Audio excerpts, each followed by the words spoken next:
guys, welcome to my channel. My name is Court Marie, and in today's video I'm going to be giving some tips and advice to college freshmen that are just coming in, super excited, super nervous about starting their first year away from home, or maybe you're staying at home. Either way, these tips are going to help you to survive your first year. It's going to be a little bit hard, but trust me, with all the right advice and knowledge preparation, you're gonna have a great first year. So all the freshmen, go ahead and give this video a thumbs up and keep on watching if you want to learn more. Alright guys, so don't make fun of me. This outfit I had on in my giveaway video, but it's the same day, so I'm just wearing the same outfit. So don't give me a hard time in the comments below, please give me some slack. But yes, I'm going to start off by telling you all the tips you need to know. I wrote it down just to keep it a bit organized and to let you guys know what all you need to understand for your first year at school.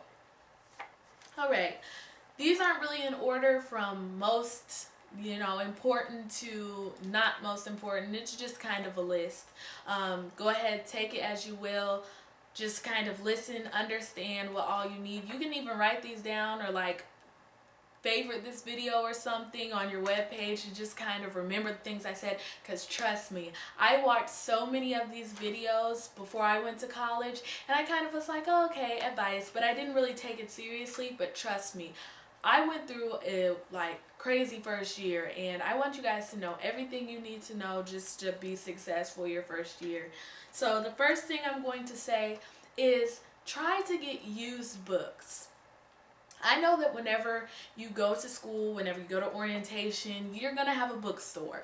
And your school is probably going to try to encourage you to go to the bookstore, get your books here, get them new, all that kind of stuff. They even might try to give them to you used. But trust me, the bookstore is so overpriced. There's so many other ways you can go about getting your books. What I would first suggest is, I wouldn't even suggest you to buy any of your books until you go to your first day of class.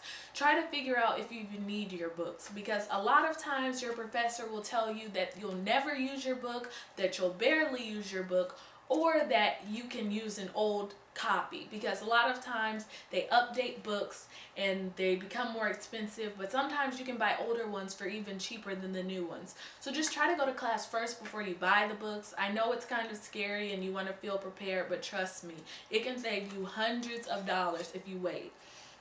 And then also, just if you find an old student that's maybe selling their book, I don't know if your class might have a Facebook page or something like that, but try and connect with the new students that are in your class, and they can really help you if you need to buy used books. Or I'll put links all on the side and all in the description box to some good websites you can go to buy used books. I've gone to these websites before. They're very reputable and they can give you some great books for very inexpensive. Trust me, you'll be so thankful. So if you want to screenshot the websites or anything like that, trust me, they'll really, really help you. Second thing I'm going to say is, do not take advantage of your refund check. Now, if you don't know what a refund check is, your refund check is if you filled out the FAFSA financial aid form and you're getting financial aid, and your financial aid covers, or even scholarships cover all of your school, and then you have money left over, they'll send you money that's left over. And they can do direct deposit or they can send you a check, and you'll be able to use that money at your discretion. Now, a lot of times it's mandatory to live on campus your first year, depending on where you're going to school. But some people get apartments and stuff like that, and people will take their refund check and they'll buy clothes, shoes, furniture, TVs, laptops, computer, everything you could ever think of. People will buy that. But trust me, school supplies are so expensive. You might need a new computer for school, and whenever I say computers, I'm not talking about for school. I'm talking about huge Macs that they want to put in their room. Whenever you go to school, you're going to need a computer. Make sure it's new, it's fresh, it's clean, it has everything cleared out. Backup drives, USB drives, your books are so expensive. So try and use all of your refund check for things you're going to need for school first, and then if you have money left over after that, then maybe you can buy other things. But trust me, it's not cheap going to college, and a lot of people say that, but it's not just the school itself that costs a lot of money. I'll get into it later in the video, but food throughout the year is very expensive. When you want to go out to eat with your friends at school, that's expensive. Going to parties is expensive. Getting Uber rides is expensive. A lot of people can't have, cars on their campus their first year. So it's very expensive going to school, especially your first year when you don't know the tips and tricks to try and get through it the right way and for cheap. So make sure you just remember not to take advantage of your refund check if you get one. Third thing I have is don't try to fill up on tons and tons of classes. Don't try to overdo yourself.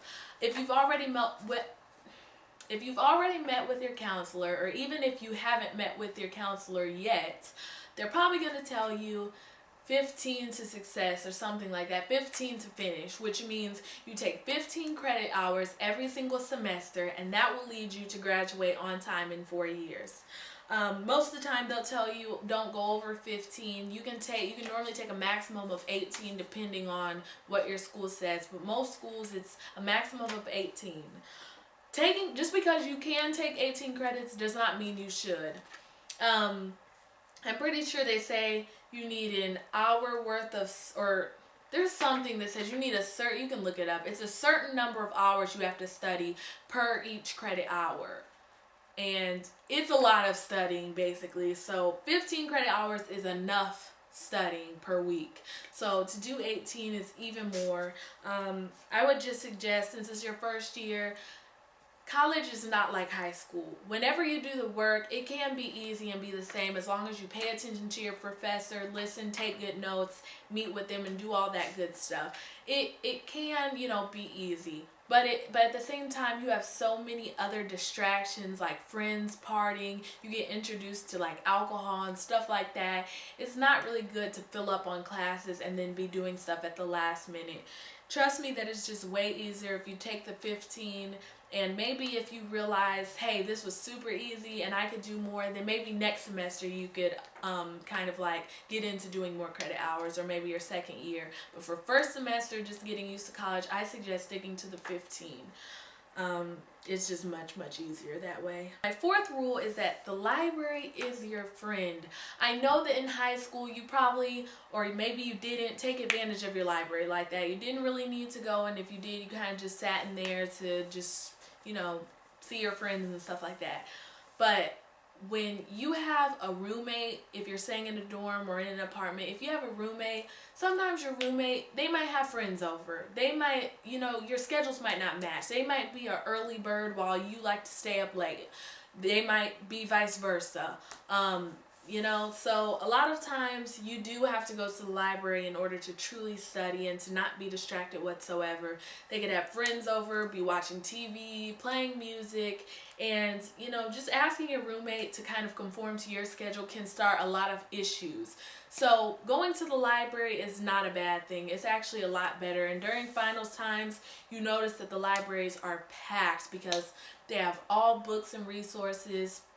They have computers, and some libraries, like at my school that I went to, I'm going to a different one now, but at my old school, which was IU Bloomington, they had a great library that had these individual rooms where you and some other person, or just you, could go in there and be all by yourself, just enclosed in with one computer in there. It was super nice. Now I'm going to IUPUI, so I'm not exactly sure how their library is set up all the way, but I'm sure they're the same school connections, they're connected through campuses, so I'm pretty sure it's probably about the same. But yeah, it's very helpful to go to the library. The fifth thing I would say is to buy necessary food that you would need while you're in school. I know that you're thinking, oh, it doesn't matter, I have a meal plan, blah, blah, blah. But in college, it's really easy to be broke. And when you're relying on your meal plan, and then your meal plan is up and you use up all your points for your meal plan, it's really a struggle. I used up all my points before the semester was over, probably about 2 months before or a month before, and it was a real struggle. A lot of people think, oh no, I'm not going to use up my meal plans, I don't eat that much. But trust me, when you go to the dining hall and you buy snacks and you buy your meals and you get breakfast and get coffee on the way to school, we had a Starbucks, I would stop there, all that's using your meal points. So you definitely don't want to be hungry. So I would suggest just to, even if you have like a Dollar Tree and you just buy bags of chips and fruit snacks and stuff like that, a lot of those things are very helpful. And just like buy Ziploc baggies, put chips in there, fruits, granola bars, cereal, all that kind of stuff. It'll really save you. You can snack throughout class and you'll have no problem. Even if you run out of meal points, you'll still have backup. Like they say, college kids love ramen noodles. Hook that stuff up and you'll be set to go, guys. Sixth rule is going to be to go to class.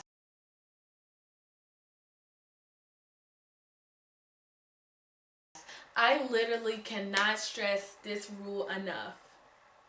I'm just going to sit here for 1 minute so you guys can hear me. Go to class. This is the most important rule ever, because this literally is your success right here. If you guys don't go to class and you fail your class, which will very well happen, you will not get the credit hours for that class, and you will fail and you'll get no credits, and your GPA will be absolutely nothing. Please go to class, because I've seen so many people not go to class and end up with no GPA and nothing to show for their first semester just because they didn't go to class. It's one thing to be struggling and to fail your class because you worked your hardest and you just didn't get it and didn't understand, but it's another thing to not go to class.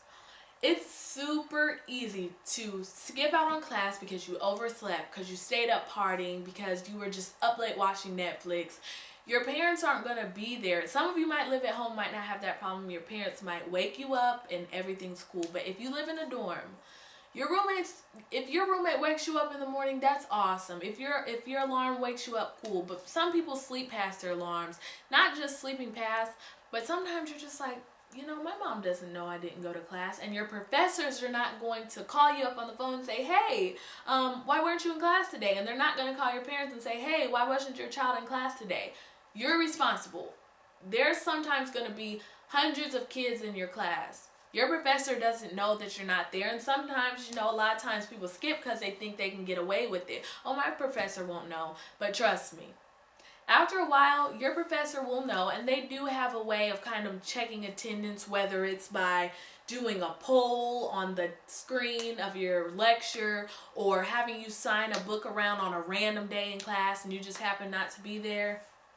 They will find out. And I'm telling you, if you don't go to class all the time, you'll fail. And I don't care how many times you get notes from a friend, you won't always care enough to get notes every single day. Just remember to go to class. You all know what will happen. Not going to class in high school is a totally different thing than not going in college, because in college no one cares if you don't go to class. It'll just reflect on you whenever you get your grades and you failed all your classes because you didn't go. So if you don't listen to anything else I say, listen to go to class, because it's so important, seriously. Seventh rule is going to be don't work if it is not necessary. Now, it is really important to have a job, especially if you like to buy your own things. If your parents are supporting you and they buy your stuff, cool. Probably at 18, a lot of parents probably are not, but if they are, then, that's cool. But the reason why I say it's not always necessary to work is just because it's really hard your first semester getting adjusted to college. And sometimes working and then having a heavy course load of classes is very hard to balance. It's the main thing about college is trying to have a social life, getting enough sleep, school, study, classes, studying, and money. So if you have to work, I would say keep it part-time, keep it very minimal, or do your work study, because a lot of times if you are eligible for work study through financial aid, they'll work with your class schedule tremendously easily. Like, they'll make sure that you are doing enough for classes and that you're just working a little bit and you're just getting a little bit of money. And sometimes that's really annoying because, whenever you're 16 and you get your first job, a check of $200 every 2 weeks, it's super exciting. It's like, yes, I got $200. But once you get to 18, it's like, that's not enough money. And then on top of that, you're trying to get food. You got to buy Ubers. You got to, all that stuff. Everything factors in. But if you don't have to get a job, I wouldn't suggest it. But if you do need to buy things and there's no way that you're not going to have a job like how I was, then I would suggest just getting a part-time job or a work-study job. My next rule is going to be to try and be a member of a club. I know that sometimes it's really annoying, and in high school maybe you didn't really do any clubs, but trust me, doing a club and getting involved in college is super important. It's a way to really connect with your fellow classmates and other students in the school, and it really building relationships and networking is super important in college, because you never know when you're going to run into that same person years and years down the line. So doing something that you're interested in and joining a club is the main thing.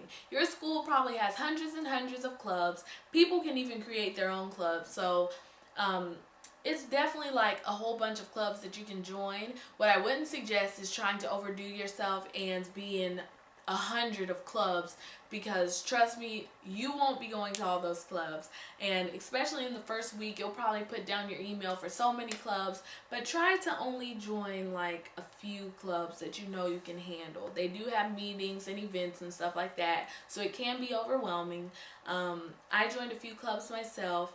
I wouldn't say to join a lot, but I wouldn't say to join any at all. I would just be like right in the middle and just join a couple clubs that you're really, really interested in, and maybe even some that apply to your major that can really help you, and also that look good on a resume. So my next advice to you is to meet with your counselor. If you feel that you are starting to struggle, it is so important to meet with your counselor. Not struggling with your classes, because that's for meeting with a professor, but I mean if you aren't going to class and you don't feel like you want to go to class, or you're just like not feeling school, or maybe something happened in your family, something like that, talk to your counselor, because your counselor is really there to help you, and they know the best things that you can do in order to get back on track. So definitely remember to meet with your counselor if you get any weird feelings about school or anything that's really going on. Your counselor is always there to help you, and they're always willing to help you. Last rule for you guys is, this is so important, especially since my party was a party, or since my school was a party school, and some people's schools are going to be party schools, some people's schools aren't. Every single party that is, broadcasted at your school and that is, everybody's talking about, is not a mandatory party. Throughout your entire first year of school, even your first semester, at least if you go to a party school, there are going to be so many parties that you're going to be party pooped. You're going to be a party pooper. You're going to be so freaking tired of going to parties, so tired of seeing the same people at the same house, at the same party, same group. You're going to be so tired of parties, trust me. So you do not have to go to every single party that somebody tells you about, because most likely there's going to be probably about, well, at my party school, there was probably about like 5 to 6 parties a weekend. So that's a lot of partying, and in one night you probably go to about 2 or 3 parties. So going to that every single weekend, you get behind in your classes, get behind on your work, and it's very easy to kind of like get into the groove of always going to a party, and then you stop getting out of the groove of always going to class, and then it becomes just partying and no school. So make sure you have a balance. Maybe you go every other weekend to party. That's kind of what I would do. Every other weekend, go to a party, and just go to about 1 or 2. But on that weekend, that's your weekend to have fun. Be with your friends, have a good party, but then the next weekend you kind of like study and get everything you need to know out of the way. It's so much easier to balance it out and to be that way. Trust me, I've been through it. I know. Of course, I'm not right on all this stuff, but these are my tips that I used in order to kind of work my way through freshman year, and what I know now, and some mistakes I've even made that I would never make again if I had to redo it all over, just because of the stuff I know. Like I said, I watched so many of these videos before I went to college, and I just kind of was like, okay. It's kind of like high school. College is going to be so easy, but trust me, it's not easy. it's a struggle, and it's not just the schoolwork. Like I said, it's everything just combined. It's so stressful, so tense, but at the same time, your freshman year and your college years are going to be the best years of your life. I know some people say high school is like the best years of your life, and I totally agree. They are, but college is going to be some of the best years of your life as well. So just live them, have a great time, but also make sure to stay ahead, because you can't redo it over again. And once you're done with college, it's time to move on and get jobs and get careers and to start families. And you don't want to look back at your college life and be like, wow, like, what did I do wrong? Like, why didn't I do what I was supposed to? Just trust me. This little bit of work that you have to do now at college is going to make your adult life so much easier. And yeah, I mean, I don't know what else to say, guys. Those are my tips and tricks for my freshman year of college. I hope that some of my tips can help you on your journey throughout school and your freshman year. I know it can be super nerve-wracking, but trust me, it's going to be so much fun, and you're going to have a great time. And you're also going to be super smart too, because all the things I told you. So yep, thank you guys for watching my video. I'm so happy you joined me again on watching. Remember to like, share, and subscribe down below to be able to see a lot more videos. I'm also doing a giveaway if you didn't know about it. It ends August 14th, and it's to kind of start up the school year since it's so exciting. So click on my video right here if you want to look at it, see the things I'm giving away, and then kind of like apply to win my giveaway. So yes, guys, thank you for watching, and I'll see you in the next video. Bye. We the best music. Oh, this what we doing here?